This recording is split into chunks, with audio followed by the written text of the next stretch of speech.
सड़क का संग्राम खत्म हो गया। क्या अब संसद का घमासान भी थम जाएगा? पेपर लीक को लेकर छात्रों के समर्थन में जिस विपक्ष ने बीते सप्ताह बिल्कुल भी संसद नहीं चलने दी, क्या वो धर्मेंद्र प्रधान के इस्तीफे के बाद सुचारू हो सकेगी? क्योंकि सोमवार को संसद में पेपर लीक से जुड़ा संशोधन विधेयक पेश किया जा सकता है, जिसे हाल ही में नरेंद्र मोदी कैबिनेट ने ग्रीन सिग्नल दे दिया है।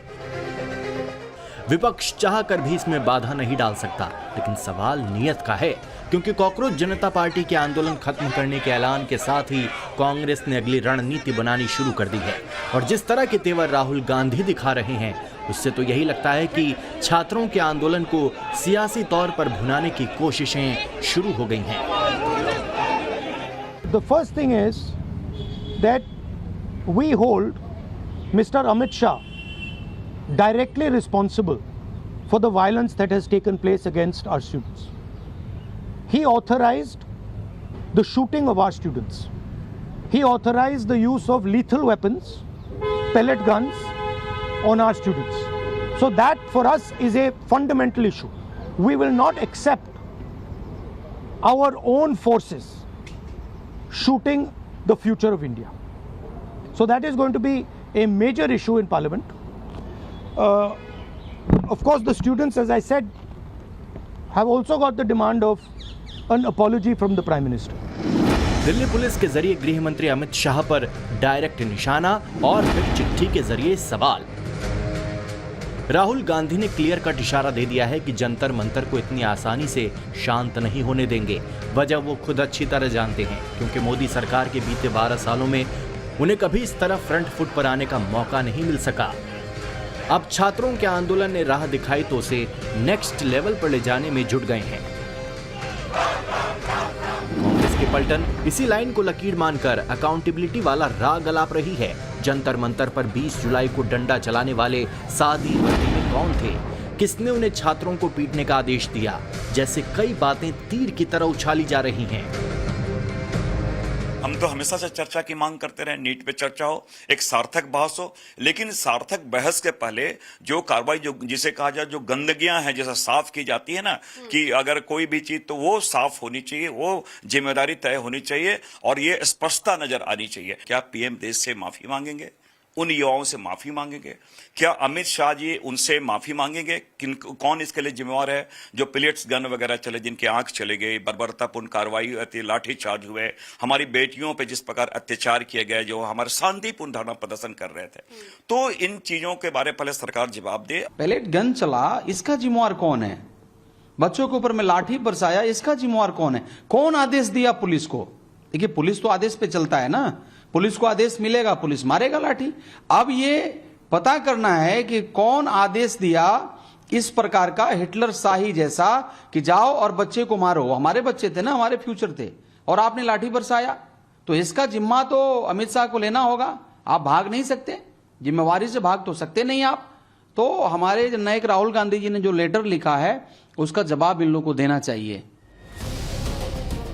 तो क्या धर्मेंद्र प्रधान के इस्तीफे के बहाने राहुल गांधी अपनी उन हसरतों को मुकाम तक पहुंचाने के लिए कमर कसकर तैयार हैं, जिसका जिक्र वो पहले कई बार फॉरेन ट्रिप पर जॉर्ज सोरोस गैंग के बीच कर चुके हैं? और इसकी पूरी तस्वीर सोमवार से संसद में दिखाई देगी, या कोई और नया प्लान बनाया जा रहा है? बंद करो, बंद करो, छात्रों पे लाठी चलाना बंद करो, बंद करो, बंद करो। क्योंकि कांग्रेस अध्यक्ष मल्लिकार्जुन खड़गे ने सोमवार सुबह विपक्षी दलों की बैठक बुलाई है। इस मीटिंग में तय किया जाएगा कि केंद्र सरकार को किन किन मुद्दों पर घेरा जाए। कयास यही है कि राहुल गांधी अलग अलग नैरेटिव के साथ यही बात रखने वाले हैं कि विपक्ष को मिली ताकत यूं ही ना निकल जाए। इसलिए दोनों सदनों में जोरदार हंगामे के चांस हैं, मगर मोदी सरकार छात्रों से किए गए वादे के बाद किसी भी तरह की बहस या तकरार में उलझने के बजाय विधेयक को पेश करने पर फोकस करेगी, जिसमें पेपर लीक करने वालों के खिलाफ कड़ा एक्शन टॉप प्रायोरिटी है। संसदीय मंत्री जी, आप कुछ बोलना चाहते हैं? विद्यार्थियों के भविष्य के लिए भारत सरकार लगातार अनेकविध कदम उठा रही है। जिन लोगों ने विद्यार्थियों के भविष्य के साथ खिलवाड़ किया, वे जेलों में सड़ रहे हैं। हमने फास्ट ट्रैक कोर्ट बना चुके हैं। हम कल पार्लियामेंट के अंदर भी कठोर कानूनों के प्रावधान के साथ नया कानून बनाने की दिशा में भी आगे बढ़ रहे हैं। लेकिन हमें भविष्य के लिए सोचना है। हमारी परीक्षा पद्धति विश्वस्त हो, हमारी परीक्षा पद्धति ट्रांसपेरेंट हो, हमारी परीक्षा पद्धति में सबसे ज्यादा अब टेक्नोलॉजी का उपयोग हो। इन सारी बातों को ध्यान में रखते हुए विश्व प्रसिद्ध टेक्नोलॉजी एक्सपर्ट श्रीमान नंदन नीलेकनी जी के नेतृत्व में एक हाई पावर टास्क फोर्स बनाने का निर्णय किया है, जो एग्जामिनेशन रिफॉर्म की तरफ फोकस करेगा। पहली मांग, जिन लोगों ने स्टूडेंट्स पर आक्रमण किया, अटैक किया, मारा, इम्प्लीमेंटर्स एंड ऑर्गेनाइजर्स दोनों पर कार्रवाई होनी चाहिए और विजिबल कार्रवाई होनी चाहिए। स्टूडेंट्स को दिखना चाहिए कि ये लोग इस कारण पनिश हुए हैं। और दूसरी बात, जो मेन ऑपरेटर हैं सिस्टम के, नरेंद्र मोदी जी, उनको हिंदुस्तान के स्टूडेंट्स से अपोलोजाइज करना चाहिए। राहुल गांधी के लिए मोदी और शाह से माफी जरूरी है या फिर वो वाकई छात्रों के भविष्य के लिए सीरियस हैं?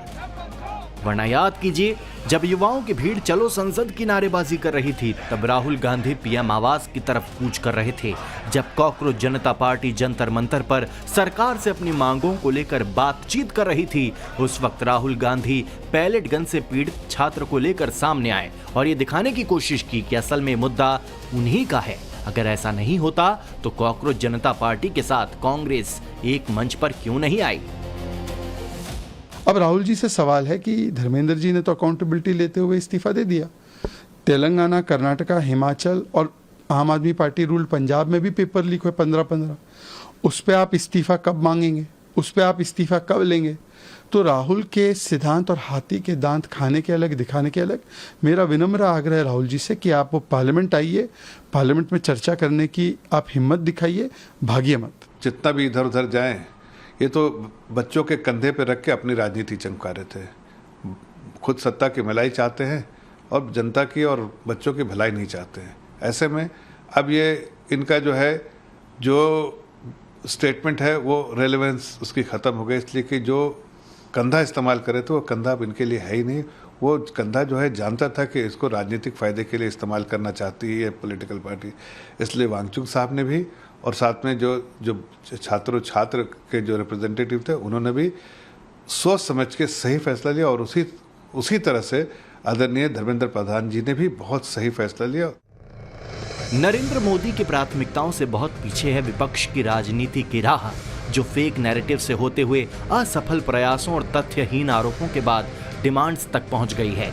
शायद इसलिए एकजुटता का दिखावा उनके लिए फिल वक्त में बड़ी मजबूरी भी है, क्योंकि विपक्ष में बिखराव है, आपसी तालमेल की कमी है, फूट और बगावत है, सही मुद्दों का काल है। एक मंच पर होकर भी लय और ताल में भटकाव है।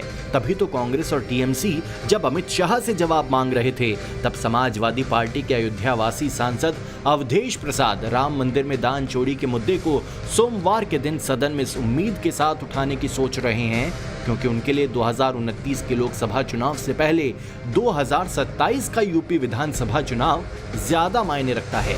दिल्ली में राहुल गांधी और अखिलेश यादव एक साथ थे, मगर लखनऊ में समाजवादी पार्टी और कांग्रेस की कलह कथा का एपिसोड अभी खत्म नहीं हुआ है। क्या इसीलिए सोमवार को होने वाली संसद के लिए अलग अलग रणनीति है, या फिर समाजवादी पार्टी जान चुकी है कि धर्मेंद्र प्रधान के इस्तीफे के साथ नरेंद्र मोदी सरकार ने उस मुद्दे को विपक्ष के हाथ से छीन लिया है जिसमें उसे संजीवनी नजर आ रही थी। तभी तो क्रेडिट लेने की होड़ इस तरह मची है कि पोस्टर पर अपने अपने नेताओं की तस्वीर है।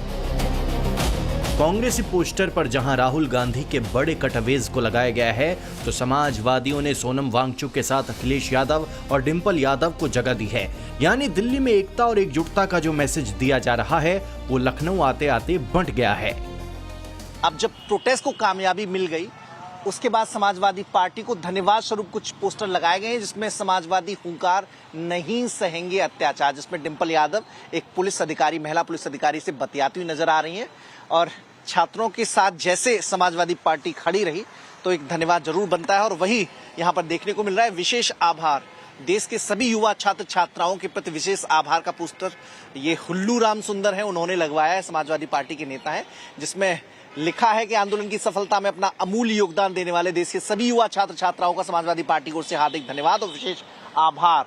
मतलब छात्रों का समाजवादी पार्टी धन्यवाद ज्ञापित कर रही है। ये पोस्टर यहाँ पर भी है, जिसमें डिंपल यादव छात्र के पास जो जब वो बेहोश हो गया था प्रोटेस्ट के दौरान, उस वक्त जो मदद डिंपल यादव ने की थी उसका पोस्टर यहाँ पर नजर आ रहा है। जूस पिलाते हुए डिंपल यादव नजर आ रही है। सोनम वांगचुक का भी आभार किया गया है।